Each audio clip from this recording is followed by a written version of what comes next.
जिंदगी का एक ऐसा सच जो आपको सोने चांदी की चमक से भी ज्यादा चमकता हुआ दिखाई देगा। ये कहानी है एक ऐसे बनिए की जिसके पास धन तो था पर बुद्धि नहीं थी, और उसकी वो पत्नी जो चुपचाप अपनी समझ से पूरा गांव चला रही थी। ये है हीरालाल बनिया और उसकी तेज दिमाग पत्नी माया की कहानी। एक ऐसी कथा जिसमें हंसी है, हरकतें हैं, धोखा है और बुद्धि का वो खेल है जो हर मोड़ पर आपको सोचने पर मजबूर कर देगा। तो शुरू करते हैं चित्रकूट गांव की इस यादगार सफर को। और रामू कुम्हार का ब्याज बाकी 5 आना और सोमवार को एक और आना जुर्माना। हाँ, इस तरह तो ये सोना अगले महीने तक दोगुना हो जाएगा। फिर मैं एक नया कंगन बनवाऊंगा, चमकता हुआ, भारी भरकम। इस आदमी को लगता है दुनिया की सारी ताकत इस पीली धातु में बंद है। उसे कौन समझाए कि असली मोल तो उस बुद्धि का है जो इन सब के मोल बताती है। खैर, अभी वक्त नहीं है। जब वक्त आएगा ये खुद ही समझ जाएगा। अरे माया, कल से ब्याज की दर 1 आना और बढ़ा देना। गांव वाले कहाँ जाएंगे? साहूकार तो मैं ही एक हूं ना यहाँ। मेरे बिना तो ये सब का सब भूखे मर जाएंगे। हीरा जी, गांव के लोग गरीब हैं, उन पर दया भी तो करनी चाहिए। ब्याज इतना ज्यादा कि उनकी कमर टूट जाएगी। थोड़ा संतोष रखो, दया से भी पेट भरता है। दया दया से पेट नहीं भरता माया।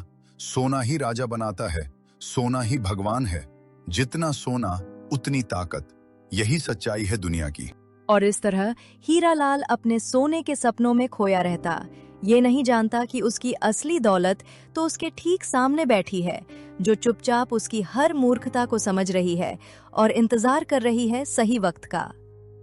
लेकिन जल्द ही एक ऐसा मौका आने वाला था जो हीरालाल की आंखें खोलने के लिए काफी था, या शायद उन्हें और भी ज्यादा बंद करने के लिए। और हाँ, मेरे पास वो विद्या है जो साधारण मिट्टी को चमकते सोने में बदल सकती है। एक पल में लोहे को कुंदन बना दूं। हाँ, ये कोई मामूली बात नहीं है। ये तो क्या क्या कहा तुमने? मिट्टी को सोना? ये संभव है? ऐसा मंत्र तुम्हारे पास है? हाँ महाशय, पर यह मंत्र हर किसी को नहीं मिलता। इसके लिए तो योग्यता चाहिए और थोड़ा सा निवेश।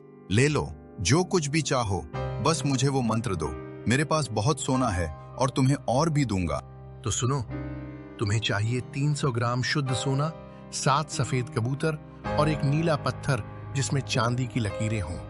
ये सब लाकर दो, फिर मैं तुम्हें वो दिव्य विद्या सिखाऊंगा। और ये सारा सामान लेकर पुरानी हवेली आ जाना। वहीं पर तुमको ये विद्या सिखाऊंगा। हीरा जी, ये सब क्या कर रहे हो? किसी चीज का लालच जितना आसान दिखता है उतना ही गहरा जाल भी हो सकता है। सोच समझकर कदम उठाओ। चुप रहो माया, तुम्हें क्या पता, ये सोना तो अब और भी ज्यादा सोना बनकर वापस आएगा। ये मेरी जिंदगी का सबसे बड़ा सौदा है। तुम अपने चूल्हे चौके का काम देखो।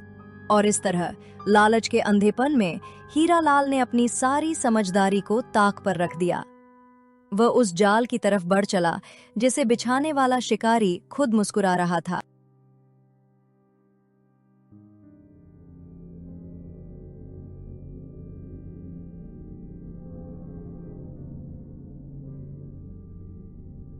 अब सुनो हीरालाल, मैं जो मंत्र पढ़ने जा रहा हूं उसे सुनते समय तुम्हें एक क्षण के लिए भी आंखें नहीं खोलनी, वरना सारा जादू व्यर्थ हो जाएगा। जैसा तुम कहो, बस जल्दी शुरू करो। क्या हुआ? क्या सोना बन गया? मैं आंखें खोल सकता हूं? अरे ये क्या? कहां गया वो मेरा सोना? मैं लूट गया।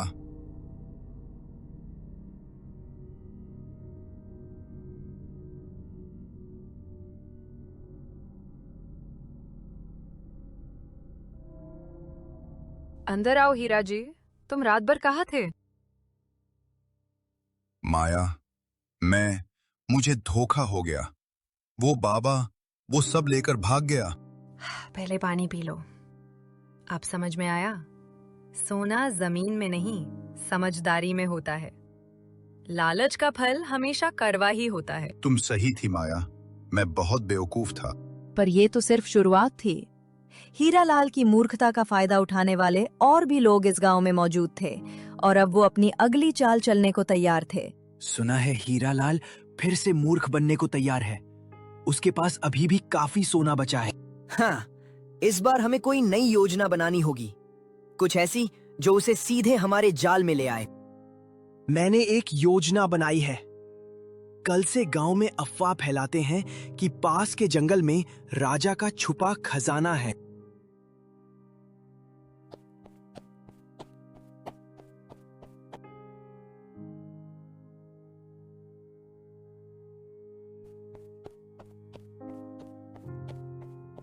सुना है जंगल में सोने का खजाना छुपा है। हाँ, और वो केवल सच्चे दानवीर को ही मिलेगा। राजा का खजाना, सच्चा दानवीर, शायद यही मेरा असली मौका है।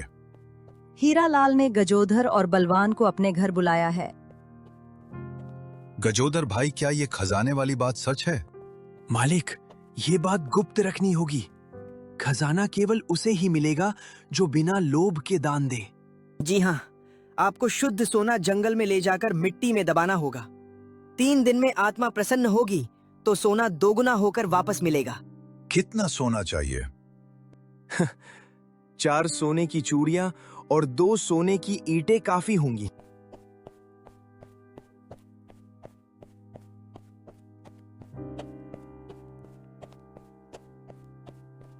इस गड्ढे में सोना रख दीजिए और बिना पीछे मुड़े चले जाइए।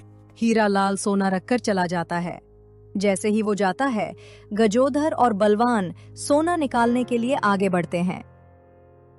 तभी रुको, ये सोना छूने की कोशिश भी मत करो। अरे माया देवी, हम तो बस। चुप! मैं सब जानती हूँ। इस जंगल के उस पार दरोगा जी की चौकी है। एक आवाज देती हूँ तो तुम्हें पकड़ लेंगे। नहीं नहीं, हम चले जाते हैं। वक्ता, इस तरह माया ने अपने मूर्ख पति को बचाया, पर क्या हीरालाल ने सबक सीखा?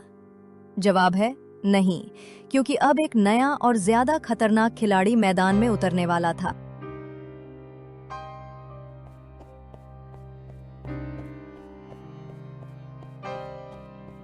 जय हो धन संपदा के स्वामी। मुझे स्वप्न में आदेश मिला है एक भाग्यशाली व्यक्ति को उसके पूर्व जन्म का खजाना दिलाने का। कौन हो आप? किस खजाने की बात कर रहे हैं? मैं चंद्रशेखर परिव्राजक, तीनों कालों को जानने वाला। आपके भाग्य में एक विशाल खजाना छुपा है। पर क्या? बताइए। पर आपकी पत्नी, उनकी चुप्पी में एक रहस्य है। उनकी आंखों में वो शक्ति है जो आत्माओं को भी डराती है। माया? वो क्यों? वो तो बहुत सीधी सादी है। दिखने में सीधी, पर उनके अंदर एक राज छुपा है। अगर खजाना पाना है तो आपको उनका रहस्य जानना होगा। और इस तरह चंद्रशेखर ने हीरालाल के दिमाग में जहर घोलना शुरू कर दिया। क्या माया इस नए खतरे का सामना कर पाएगी? क्या हीरालाल अपनी पत्नी पर विश्वास करेगा? ये सब आगे के कहानी में पता चलेगा। हे धनपति, तुम्हारे भाग्य की रेखाएं तो अद्भुत हैं, पर एक समस्या है। तुम्हारी पत्नी माया देवी, क्या हुआ माया को? क्या वो कोई रहस्य छुपा रही हैं? उनके अतीत में एक गहरा रहस्य छुपा है। शायद वो किसी राज परिवार से हैं या कोई देवी का अवतार हैं। इस रहस्य के बिना खजाना नहीं मिलेगा।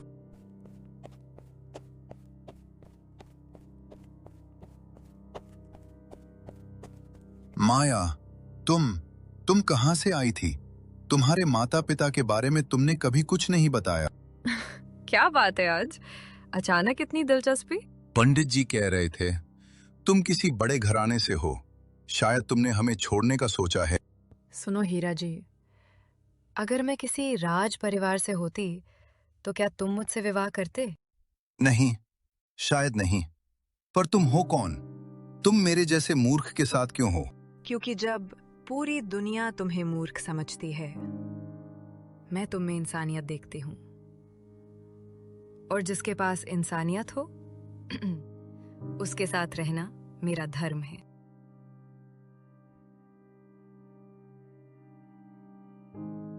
एक विशेष यज्ञ होगा, पर इसके लिए एक स्त्री को 3 दिन तक मौन व्रत रखना होगा।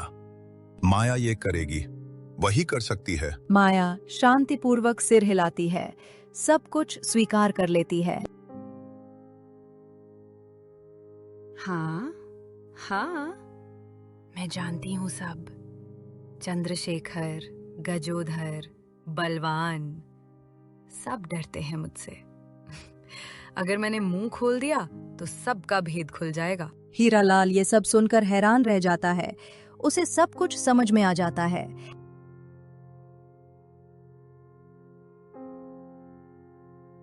झूठे पंडित, तुम कोई ज्योतिषी नहीं हो, तुम सिर्फ मेरी पत्नी के खिलाफ भड़काना चाहते हो। कहो सच्चाई चंद्रशेखर, वरना मैं बता दूं कि कैसे तुमने गजोधर बलवान के साथ मिलकर ये साजिश रची।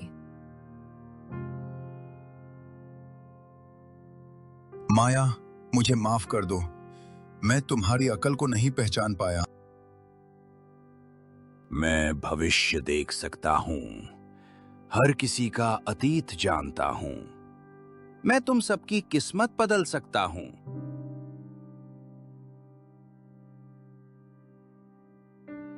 माया उसे देखते ही पहचान जाती है। वो जानती है कि ये उसका पुराना दुश्मन है। आखिर मिल ही गई तू, सालों बाद। आज तेरा अंत करूंगा। तुम्हारी हिम्मत कैसे हुई यहाँ आने की? मैं तुम्हें पहले भी खदेड़ चुकी हूँ। पकड़ो इस ढोंगी को, ये कोई साधु नहीं, डाकू है। आज मैं स्वीकार करता हूँ, असली बुद्धिमान मेरी पत्नी माया है। उसने न सिर्फ मुझे बल्कि पूरे गांव को बचाया। बुद्धि ही सबसे बड़ा धन है, यही सच्चा सोना है। और इस तरह माया ने साबित कर दिया कि असली ताकत सोने चांदी में नहीं बल्कि समझदारी में होती है।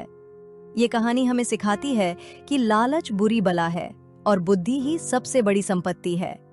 माया जैसी विवेकशील स्त्री ने अपनी समझदारी से न सिर्फ अपने परिवार को बल्कि पूरे गांव को संकट से उबारा।